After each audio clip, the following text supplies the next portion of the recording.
Good afternoon, all, and firstly, I want to thank you all for taking time to join us here in COLAS on what we have is our second webinar on surface dressing. It's great to see so many actually took the time to join us today, and it's very hard to believe that it's 5 months since the last we had our first webinar. Today, we're joined by Jim again and Alan. I want to acknowledge all the great work that was done over the last 5 months in my travels and looking at all the different work done throughout the country, and in particular focusing on surface dressing. So look, I'll hand you over to Jim and Alan, and after the presentations, we'll have a session on questions and answers. So I hand you over to Jim now. Thank you. Thank you very much, Liam. And again, thanks to everybody who has tuned in on this. So what we're going to talk about today is late season work, how to get the best results, managing your site, checking the finished work, potential problems, bleeding roads. So here is a very large scale surface dressing job done last year in the month of July on a very busy regional road. Again, this is the type of work which should be done and hopefully has already been completed before we get now to the end of August. If you have any such work remaining on busy roads, now is the time, with the good weather we're getting at the minute, to focus, get it organised and get it done while the weather is good. And then you're going to avoid a lot of the problems I'll be talking about over the next few minutes. Late season surface dressing is defined as surface dressing work which is carried out for most of the country from mid-August, south and east of the country a little bit later into September. So really from now on, once this warm spell lasts, you're in late season and you must take the necessary precautions. Again, the best advice I can give you in relation to late season work is, where possible, avoid late season work on busy roads by good planning, and do concentrate on getting the smaller, less critical jobs done. Again, here on the right is one of our combi units, or indeed one of the Vario units working. Now, they have a big advantage in the late season, in that, as you can see from the photograph, the chippings are going directly onto the binder as it's sprayed on the road. There is no time for the binder to cool down between hitting the road and the chipping application. That is a big bonus late in the year. And again, if you're using conventional chipping equipment, try and keep the gap between the gritter and the sprayer to the minimum that's allowable for safety. Why have we problems? As the year goes on, we get lower temperatures, resulting in poor chipping embedment before winter frosts. You will have poor drying conditions, resulting in slower development of the chipping adhesion and slower development of the binder strength. Really what that means is you will have to extend your period of traffic control longer than you would in midsummer. Again, you've got, as the year goes on, it's very hard to believe it as we sit here today, but you've an increasing risk of weather, increasing risk of rain, and as we get into September, October, an increasing possibility of early frosts. Again, how do we get the best result?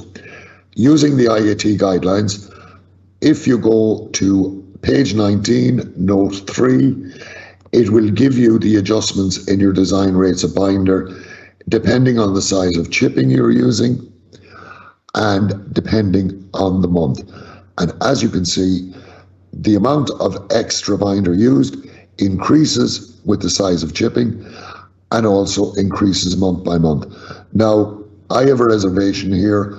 When you're down in the 3rd month, you're probably into October, which is really getting very late for surface dressing work on anything but the quietest of roads. Again, how do we get the best result?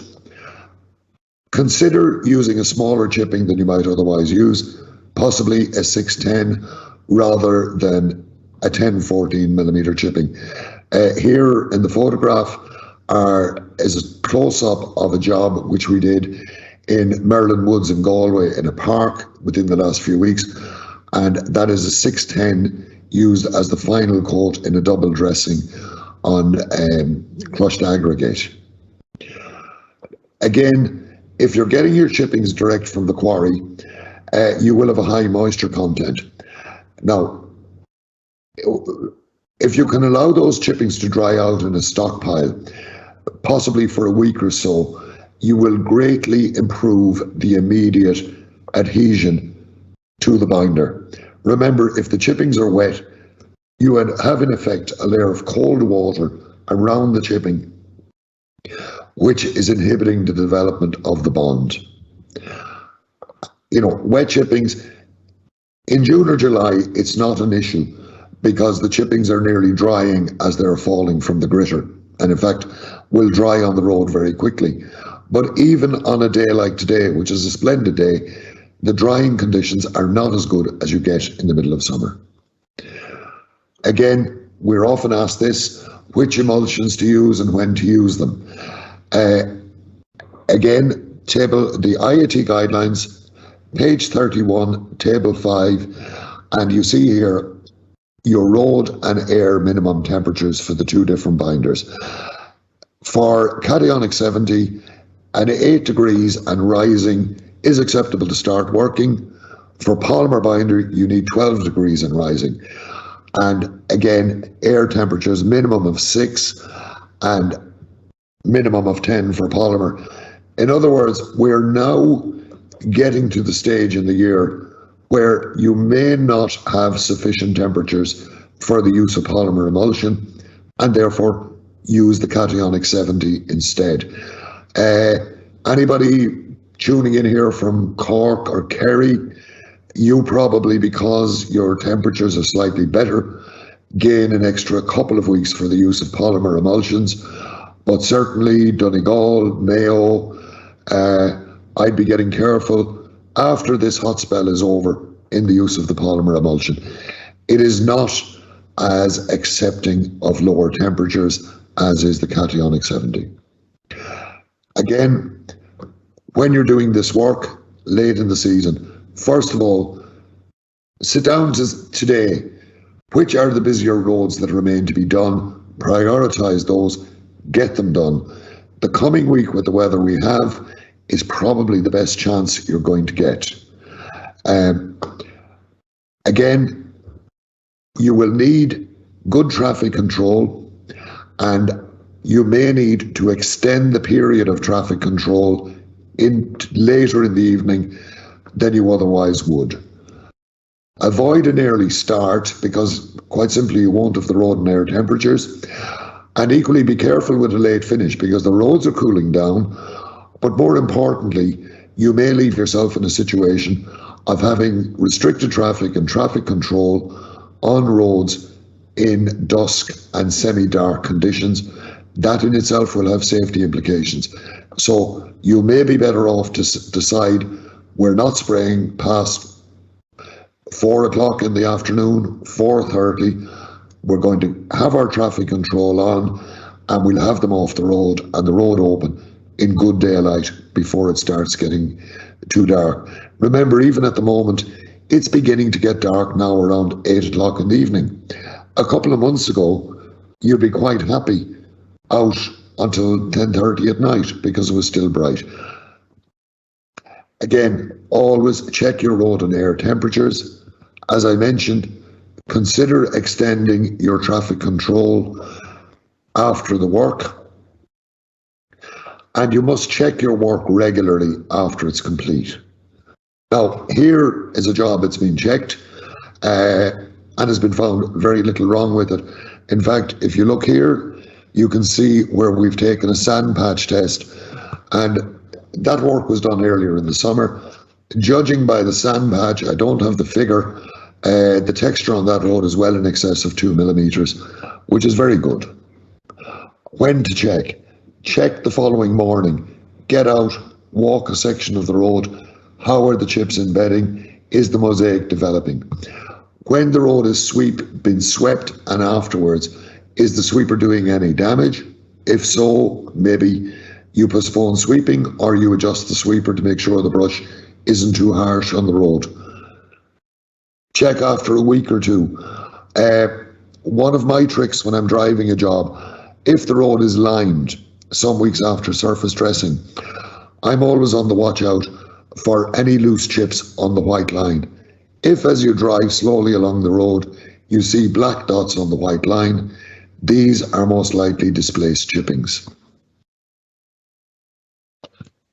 After early frost, wait, once your first frost has come, if any chippings are going to displace off that road, they are going to displace after frost. So once you see a bit of early frost, a quick scoot around roads and you'll decide very quickly, are they good, are they bad, do they need an intervention? Again, surface dressing and asphalt concrete, something I would prefer to avoid in late season, given any choice. Again, get the busy roads out of the way early in the season. If you're using asphalt concrete road overlays on minor roads, we can probably get those surface dressed later on with a minimal prospect of damage. Again, what's worth considering is if you would just seal that road with a 2-stroke 6mm chipping, apply a binder at 1.2 litres per square metre rather than our normal sealing rate of 0.7 to 0.9 litres, and then leave it, surface dress the final coat in the following year. If you do this, you will probably end up with a surface texture on the road in the order of 1.9 to 2 millimetres. And again, with asphalt concrete, why are we surface dressing this material? 2 reasons. One is the material in the asphalt concrete, the aggregate, is relatively soft. It will not provide skid resistance at the level which we require. Also, the asphalt concrete is porous. And just to illustrate that, 3 photographs. Here I've spilled a small amount of water on the asphalt concrete. A few seconds later, the water, as you can see, is soaking down into that mat. And after about 20 seconds, the water has nearly vanished from the surface of the road. But if you look closely, it hasn't flowed anywhere. All that water has been absorbed into the mat. Now, in the longer term, that soakage of water into the mat will degrade the strength of your asphalt concrete overlay. It needs to be sealed. And again, even by getting 1 coating of your 2 6mm chippings on it, you will increase the skid resistance substantially, and indeed up to an acceptable standard. Here is an asphalt concrete being sealed with a 2 6mm chipping. You can see the spray bar extendable. Minor road, he's able to do it all in one pass. There's our layer of bitumen emulsion at about 0.9 litres per square metre, and this is the first layer of 2-stroke 6mm chipping being applied using a self-propelled Phoenix gritter. Again, the gritter can extend out, cover the whole width of the road. This road is now resurfaced in a matter very, very quick time in one pass.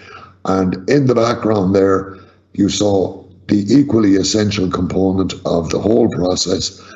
No matter how big or small the job is, you must provide rolling, and you must get those chips oriented and bedded down into the fresh emulsion, as is the case here, as quickly as possible after the emulsion is applied on the road.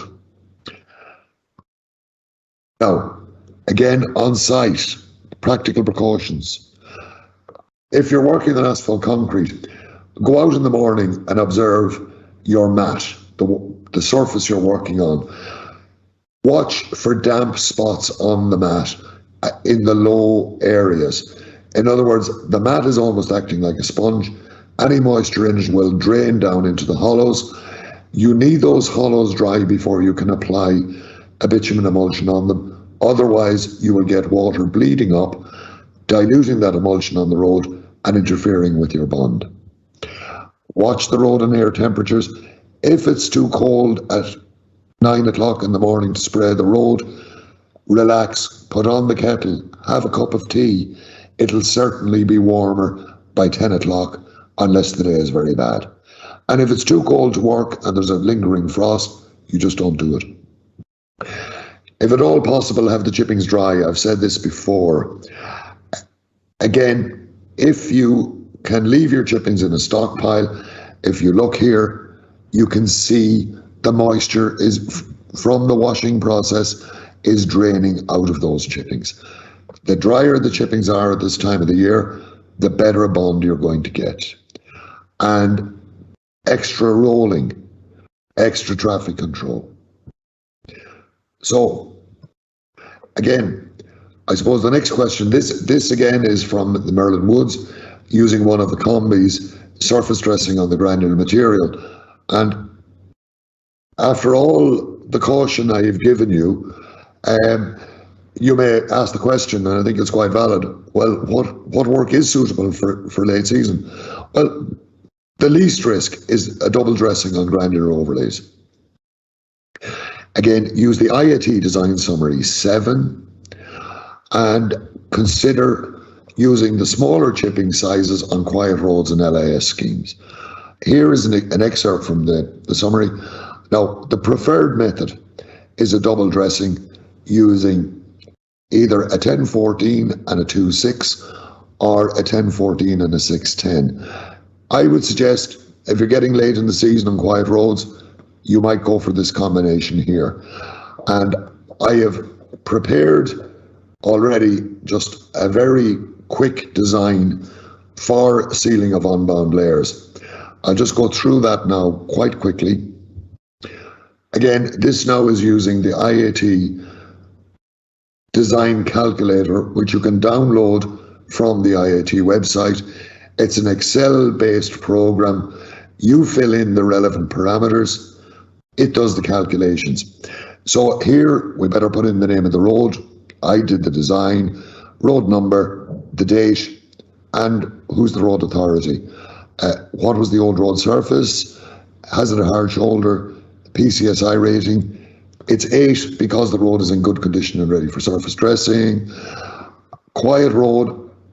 We probably don't have measured AADT. I've used a figure of 20, 1 lane, and 5% HCVs. Now, I'm using, and be careful, the design summary using is design summary number 7 from the IAT guidelines, which is for sealing unbound layers and bituminous cold mixes. Okay, we work our way through that design sheet. We're not giving it any pre-treatment. First layer of binder is cationic 70, which is the recommended binder for granular materials. This we have got from our design summary, as indeed our application rate of chippings, and similar for the second layer of bitumen emulsion and chippings. Now, as you can see here, unlike some of the other designs, there's actually very little amendment and adjustment to be done.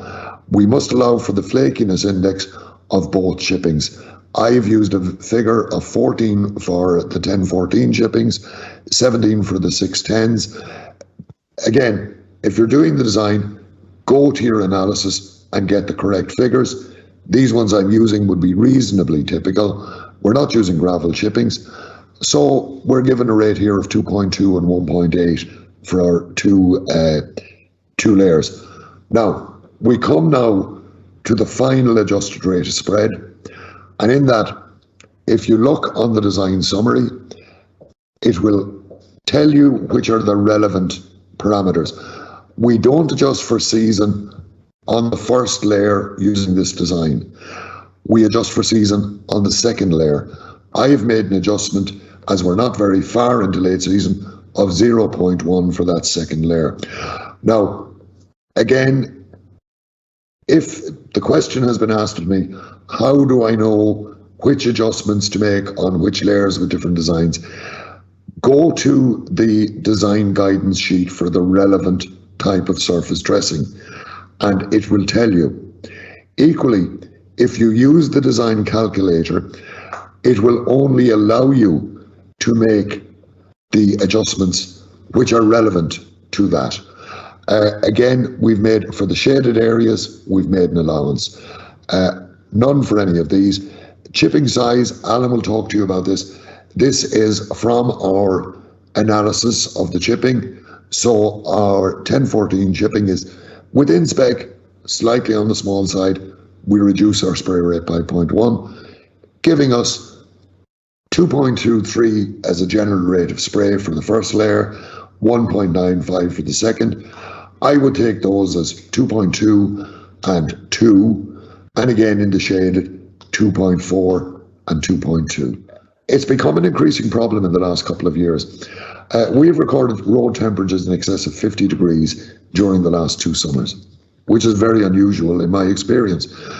Now, down the road and in future work, you may be able to avoid this problem by using super premium polymer emulsion, which is basically a polymer emulsion with extra polymer in it, giving you a greater resistance to heat. And then that's all very well, Jim, but what do we do in the meantime?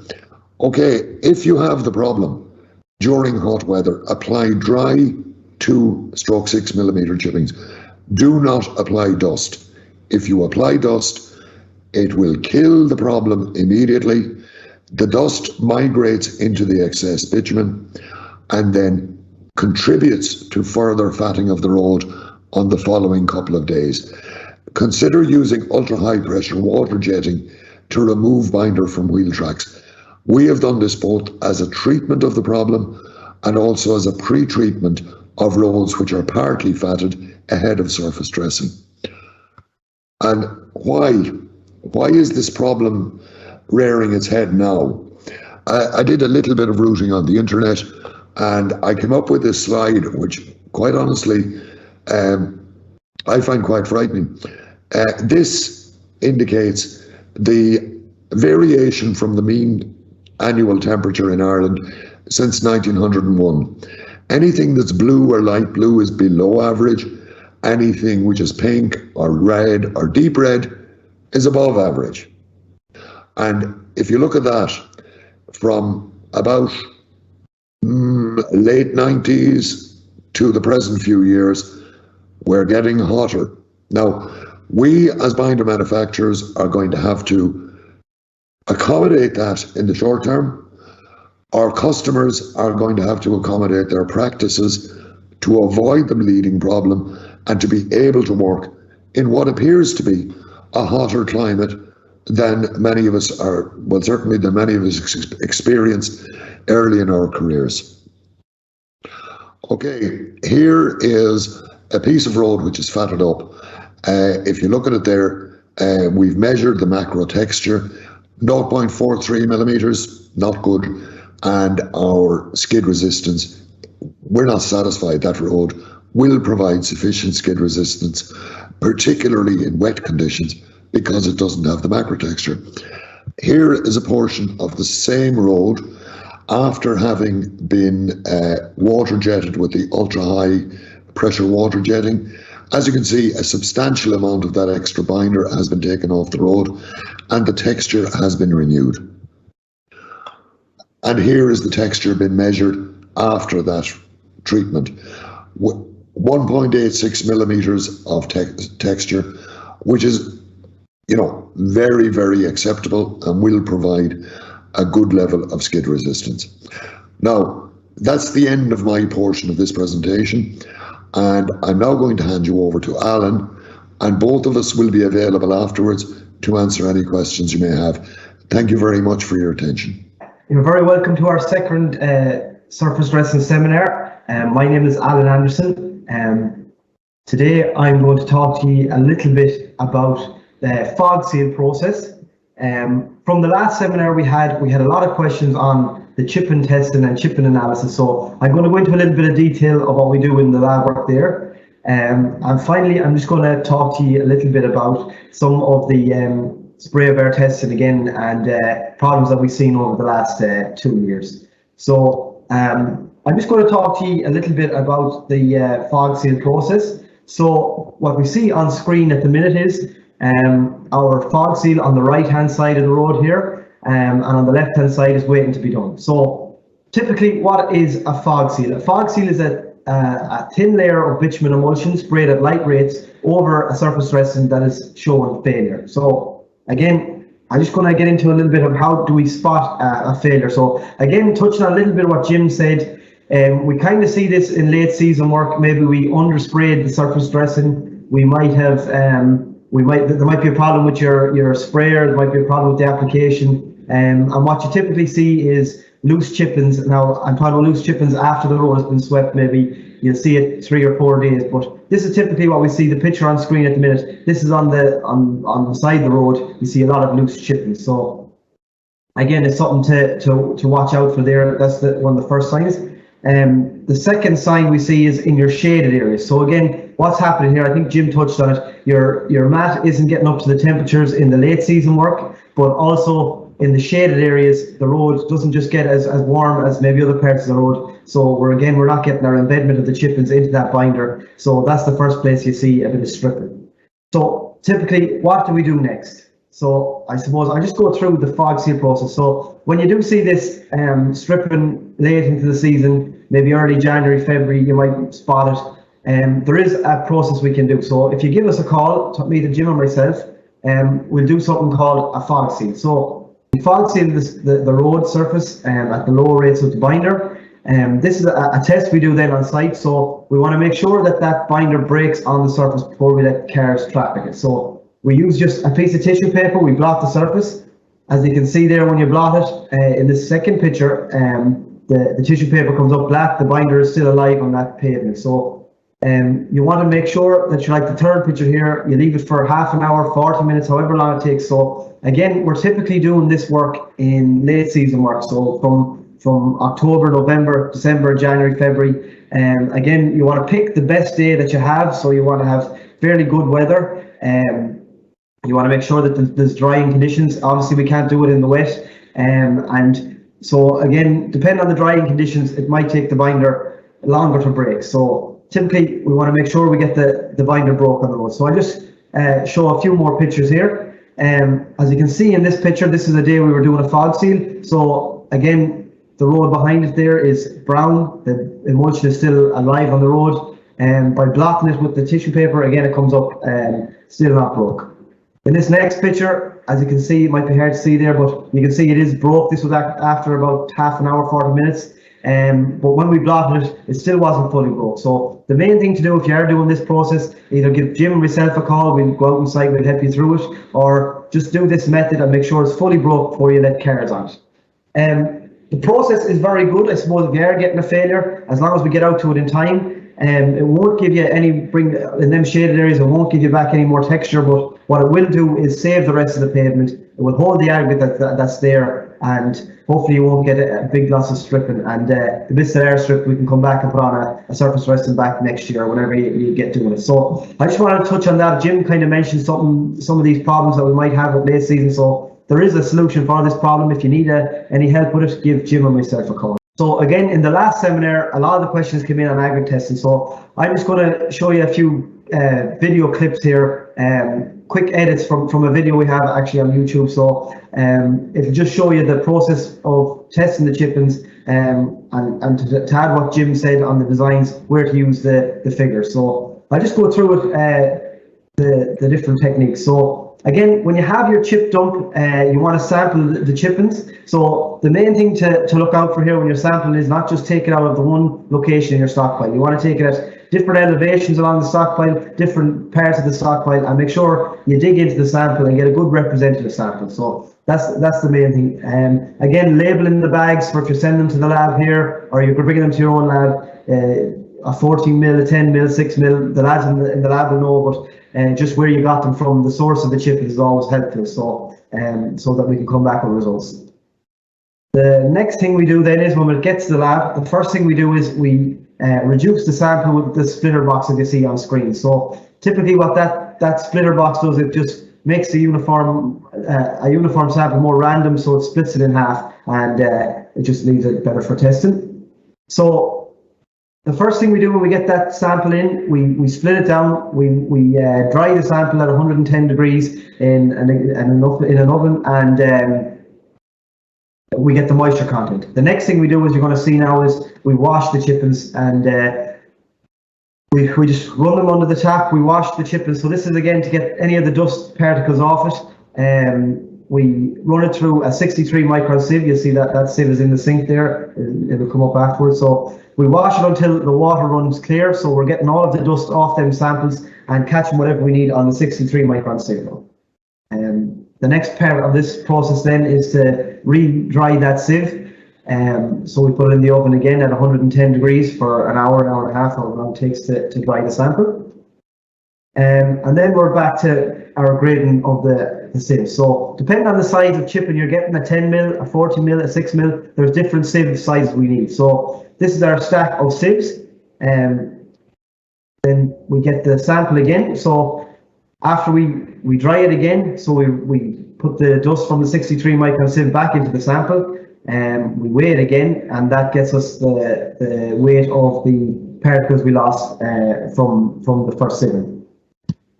The next part is to add the sample into your sieve shaker.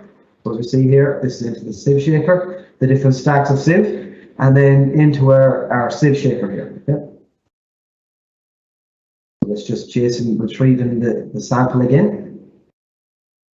And as you can see here, the collection pan has got the rest of the material, and we're putting them into a second set of sieves. So this is the smaller sieve down. The reason we have two stacks of sieves in this video is our sieve shaker isn't tall enough to take the full stack of sieves, so we have to split it in two. So that's typically what we're doing in the second sieve shaker. So the next part of the process is to weigh each of the materials were retained on each of the sieves. So again, we just make sure we have the sieves nice and clean there. We use a brush, or on the bigger samples, you might get particles stuck, so you have to use a bit more force to get them off. But the main thing is getting the weight of each of the sieves and what's retained on them. So that's the grading pretty much complete there. The next part of the process, and the second main part we need, is the flakiness index. So again, when we're finished with that sample, we have it all collected in the tray. We regrade it again, so we put it through the sieves again, and there's different sieve sizes there that we put into these slotted sieves. So again, the process for this is your slotted sieves, again different sizes depending on the size of your aggregate, and you shake it and you sieve it there by hand for approximately 1 minute. So as you can see, what's caught on the slotted sieve shaker is the square chips, and what goes through the sieve shaker is the flakier aggregate, or the flakiness index. So we do a calculation and we work out the flakiness index. So the main part I want to show you now is this is what's produced from the lab. So as you can see on screen here now, we have our grading analysis. So again, these numbers here are your sieve sizes, and again, the most important that we show with the sieve test is the weight retained on each of the sieves there.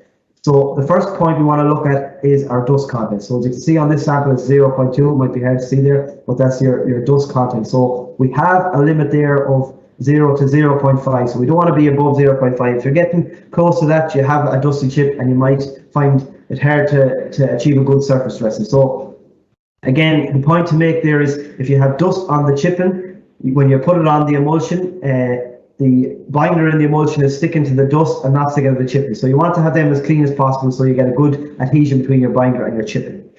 The second part of the sheet we produce here is the grading limit. So we have our lower limit and our upper limit, and in the middle there is the grading analysis. So the blue line is what actually came out. Again, that's a good visual representation, so you know if you have a small chip or a big size chip on that. And again, important, as Jim showed, for the design, you need a flakiness index for the size of chipping you're using. So this one here was a flakiness index of 16.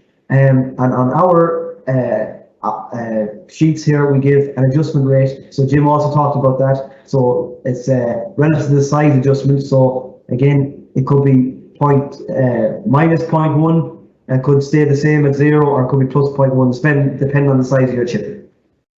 So that's it on the chipping analysis. And if there is any questions, please send them in to us. We'll try and answer them today. And if you need any more help with that, we'll be more than willing to help you on that. So the final thing I'm going to talk to you about today is, I suppose, a few issues that came up over the last number of years. When we're talking about, in the last seminar, we did talk in great detail about the calibration, the carb tile test, and the different tests used. So again, I just want to drive this point home. We do the calibrating here. We check a volume check and we check a distribution check, but we don't actually do the carb tiles we do them on site on our own equipment. But again, for the likes of the county council using their own sprayers, or if you want to have a good idea of what you're having on the roads, the carb tile is the best one to do. So as we see here, our new equipment, our old equipment, there is a computer aspect to all of them. So the thing we did find over the last 2 years with some of the newer equipment and even some of the older equipment is that the feedback to the driver was telling him he was doing everything correct, the volume was correct, the distribution was correct, but actually the rate of spread of emulsion on the road was incorrect. So we were getting a few failures on a few sites. So again, very important to do. The last thing I'm going to stress here is the carb tile test. And if you can at all, get out there, do them as often as you can. And if you're changing trucks or changing different pieces of equipment, make sure and do it on the different pieces. So again, the carb tile test is pre-weighed carpets in pre-weighed bags.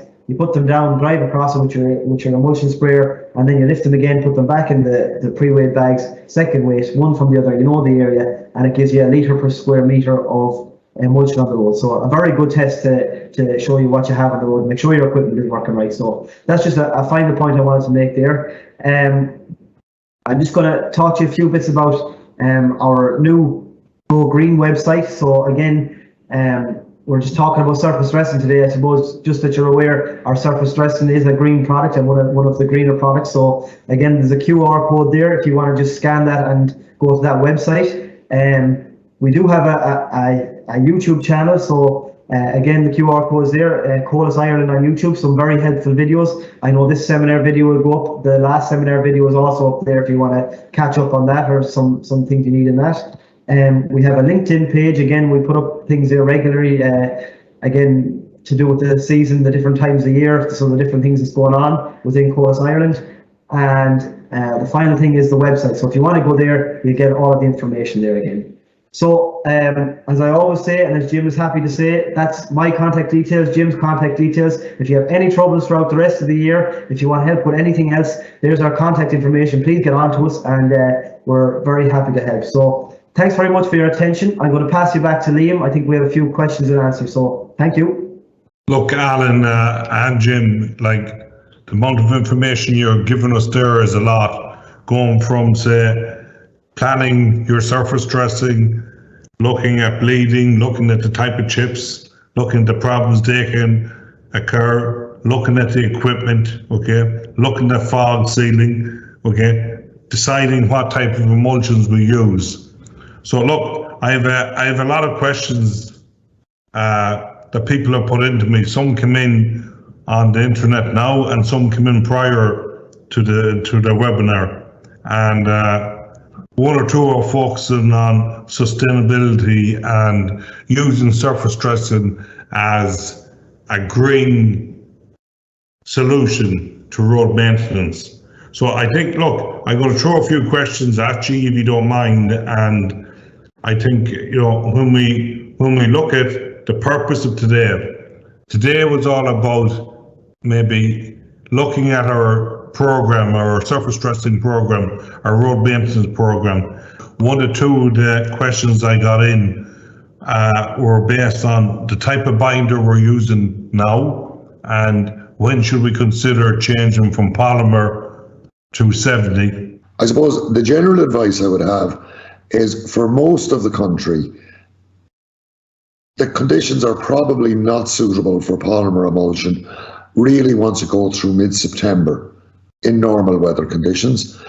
However, for certainly Kerry, Cork, Waterford, probably Wexford, it will be that little bit warmer, and you're probably safe using the polymer emulsion that little bit later, possibly to the end of September into early October. Now, equally in the Midland counties, chances are your nighttime temperatures are going to be a lot lower than they are in those coastal counties or in the southern counties. So for most of the country, mid-September onwards, get very cautious in the use of polymer. Kerry, Cork, Waterford, possibly Wexford, you can probably extend that season by another few weeks. Okay, thank you, Jim. And before I go to Alan, one other question, Jim, and someone has emailed me this question actually, is based on the aggregate, and I understand Alan is going to cover that, but chip size, Jim, when would you recommend or asking that you change from, say, a 40 mil down to a 10 mil? Again, Once the weather changes, reassess, and you will find it easier to successfully hold a 6-stroke 10 mil chipping on the road as the year goes on. Or indeed a 2.6. Some very good work being done in both Donegal, in Kerry, and I'm aware in Sligo, using a 2.6 millimetre chipping as the final wearing course and giving very satisfactory texture results in the order of 1.9 to 2 millimetres. Now, I suppose over to you, Alan, and there's a number of questions that I'd like to put to you, but the first one is about aggregate, and continuing on from Jim, talking about what size chips, 14 or 10. I suppose the main feature in late season work has to be very important is the dust, and actually the way we store our stockpiles at the moment. Would you like to kind of expand on that, please? Thanks, Liam. Yeah, very relevant point.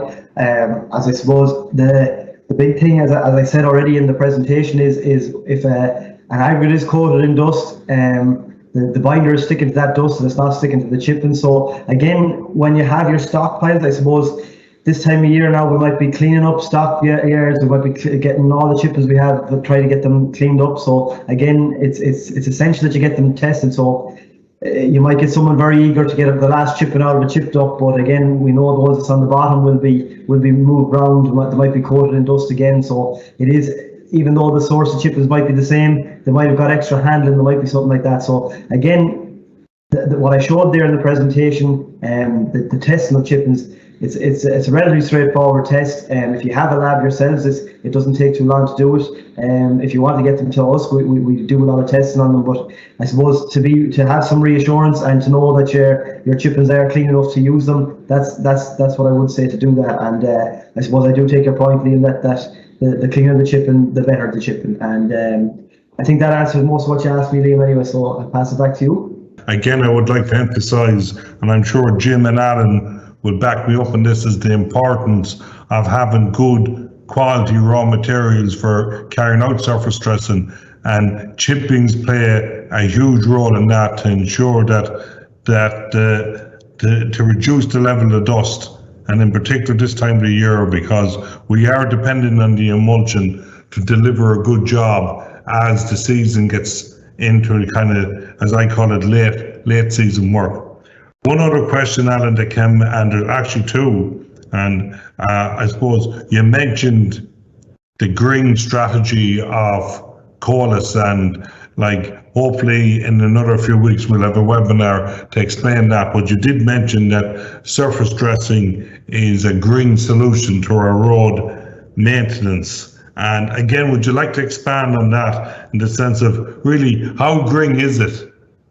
A very, very good question, Liam. As I did put up there at the one of the last slides we have a new Go Green initiative that we're running here with COLAS Ireland, and the website is there and it's live online. So if you have some more information, you might be able to go there and have a look at the green solution. I suppose COLAS Ireland is offering to the local authorities and our customers. When we're talking about surface dress, I suppose if we are comparing it directly with a thin layer overlay asphalt, we are using a single layer of bitumen emulsion with a single layer of aggregate. So again, you're talking about lower quantities of material to seal and give your skid resistance to that road. Again, it's a cold technology, so our emulsion is only heated up to 60 to 80 degrees. The aggregate is also cold. When we're comparing that with a hot mix, there is a lot of energy used to heat the aggregates and the binders up to your 150 or 180 to make your asphalts, it's traveled to site at that temperature. So again, we need them hot temperatures. So a lot of fuel used to make that process. So and you're using you're probably getting less out of the material. So you're giving a 100 mil or 50 mil of the asphalt overlay when you're compared to just our thin layer of our emulsion. So again, when you're comparing them directly with a hot mix, there is a huge saving for a surface dressing. So again, it is one of the more sustainable products out there. And I suppose in the future, the way we're going forward, and even what Jim put up about the temperatures increasing, sustainability is probably going to be in our future. So again, if anybody has any questions on that, please go to the website. Please give myself a call or anyone here at COLAS, and we'll happily talk you through any of the other techniques we have there. So thanks for that question, Liam. I'll pass you back. Okay, thanks, Alan, and thanks for that answer. And just for the people that are on the webinar at the moment, and for those that need to know any of the products we have for sustainability in the green solution, there will be a lot of information on the website, and we will be there to assist in developing a strategy within the whole country of Ireland and coming up with a more greener solutions. One other question, Alan, before I go back to Jim, and you did bring to the fore the standard of the equipment and to ensure that it's working right and to make sure the Spraybar is tested and to actually carry out the tests. One of the people that sent in a question, they acknowledged the YouTube video on our combi units, and they kind of asked, and I think Jim actually included in his presentation, when is the best to use equipment like that? And actually, does it help in late season work by using combi units and the OB barrier? And would you like to give an opinion on that? Thanks, Liam. Yeah, I'll answer that question. Yeah, I suppose we're talking about the combi units. So again, Jim had a few good slides on it and made a very good point there that especially in late season work and going forward now, that you have the one piece of equipment putting the chipping straight into the binder. Again, obviously we need rolling on after that, but it's not letting the binder go cold and not maybe you mightn't get the much embedment as you want into it. So again, a good process with either the OB varios or the combi units. I would say we have two different types of units. So when we're talking about a combi unit, it might be a smaller unit. When we're talking about the OB vario, it has a massive capacity. So I suppose they are two different pieces of equipment, but again, as Jim says, horses for courses. And I would say if you had maybe a road that had a lot of canopies with trees, we used it in the past there. If you had maybe a steep hill, steep embankments that you couldn't get up, you're just using the one piece of equipment. You're doing the surface dressing without tipping, without eliminating the tipping aspect of it when you're doing your surface dressing. Again, your quantities might be lower. Again, it does help in safety, especially in these when we're coming into late evenings. It reduces the extra tipping trucks and the different people on site, the Phoenixes. So again, it is a very good unit, and the two of them are exceptional. If you wanted to have a look at them, there on our YouTube page, as Liam says, and if you want to either call myself or Jim or any of the lads if you wanted to get some of the either machine out to you, please give us a call and we'll gladly get them out to you. But I hope that answers your question, Liam. I'll pass you back. I want to just pose two quick questions to Jim before we finish the webinar, and even before we finish it, and I'd always say that no matter what we say here today, health and safety is so important to us when we carry out any road works. And just in case we don't get to that question at the end of the webinar, please remember, looking after ourselves and our colleagues on a work site is the most important activity we do every day. And remember, as we get into late season work, you have dark mornings and dark evenings, and it's vitally important that we're seen on the road. Jim, there's two questions I'd like to put to you before we finish. And one of them came in from one of our colleagues in Meath County Council. And it says, can you explain the process and the reason for allowing bitumen emulsion or tack coat to break before applying a binder course or wearing course or chippings? And the second question I want to put to you, Jim, and it's a process that I've seen on many of my travels. and in particular in the UK and in America, where when we talk about late season work, to talk about as a precautionary measure to do a fog seal just in case we start losing chips. I just want you to give your opinion on those two in a quick response, please. Okay, well, the first one, Liam, there seems to be a confusion between the use of bond and tack coat between layers of asphalt concrete as they're being laid. Bond and tack coat are used as a bonding agent between layers of asphalt concrete within the road pavement. Therefore, when you use them, it's important no traffic on them until such time as the bond or tack coat has broken and has gone solid on the road. Now, surface dressing and surface dressing, remember from our previous webinar, is the application of a layer of bitumen emulsion and a layer of chippings on the road. We want the emulsion to adhere to those chippings, so therefore, when we're surface dressing, we want to get the chippings onto the fresh emulsion on the road as quickly as possible, and then you roll it to orient it. So hopefully that answers that question. In relation to the fog seal, I've been involved over years and have used it as a tool on a good number of occasions.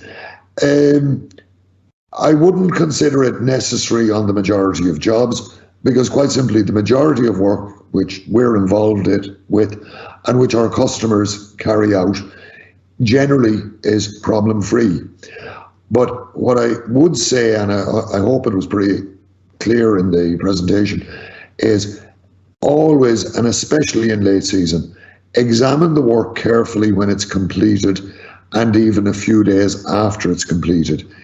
If you see any signs of deterioration, then is the time to look at it and consider, do we use a fog spray? I've done fog sprays on many, many occasions. In all of them have been successful in maintaining the amount of chipping on the road, and I'm not aware of any of them causing bleeding or fatting problems over years. This year I was on a job and I was on one job and there was another road beside me, and I just realized, hold on, we did a fog spray on this road, I think it was back in 2010, had a look at the road, it's still in a very good condition, and that's a road which I know would have failed had we not intervened. So that's my views on it. Okay, look, Jim, thank you, and I know I'm coming up to my hour, so just before I finish, I want to thank both Jim and Alan for the great presentations again. I think, as I would always say, this is a worthwhile task to share our knowledge. One person have asked, is Jim and Alan available to help them on some of their late season work? Everyone in COLAS is available to assist any of our customers in any way we can to help them to make sure they complete their program of work. Again, I don't want to lose focus on health and safety. Health and safety is the core objective for any of us in the road industry, and to make sure we go to work and make sure we come home safely. So once again, I want to thank everyone involved for helping us to put this webinar in place. I think it has delivered a lot of knowledge for everyone that participated in it.